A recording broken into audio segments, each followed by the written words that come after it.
আমার অপরাধ, আমি দুজন মেয়ে সন্তানের মা।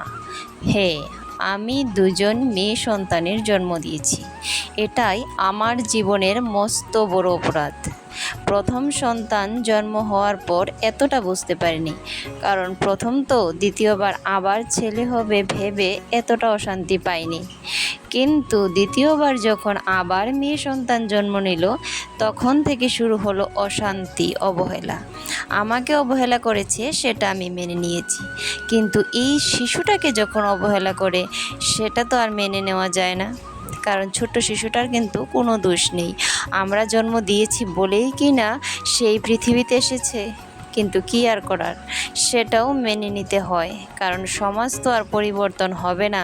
তাই যুগে যুগে মেয়েদেরকেই কথা শুনতে হবে।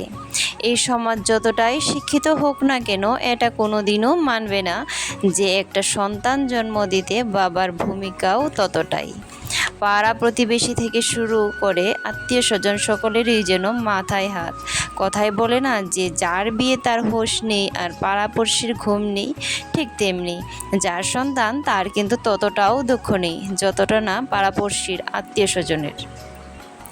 একটা মা যে কত কষ্ট করে একটা সন্তানের জন্ম দেয়, শুধুমাত্র সে মেয়ে সন্তান জন্ম দিয়েছে বলে সেটা আর কেউ বুঝে না।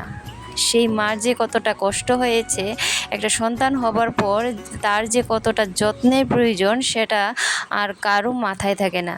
উপরন্তু সেই মায়ের উপর চলে অশান্তি আর অত্যাচার। আর সেই মাও তার মনের কষ্ট ঘুচাতে ঘুচাতে তার শরীরের কষ্টের কথা ভুলে যায়।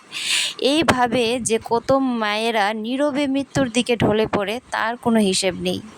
আমাদের এই সমাজে কত মায়েরা যে শুধুমাত্র মেয়ে সন্তান জন্ম দেওয়ার অপরাধে যুগে যুগে অত্যাচারিত হবে, তার কোনো হিসেব নেই। সমাজ যতই উন্নত হোক না কেন, মেয়ে সন্তান দেখলেই মাথায় হাত। কিন্তু এই পৃথিবীতে যদি মেয়েরা না থাকতো, তাহলে ছেলেদেরও জন্ম হতো না। কিন্তু এই সমাজ তো আর সেটা মানবে না। এটাই আমাদের দুঃখের বিষয়। ধন্যবাদ।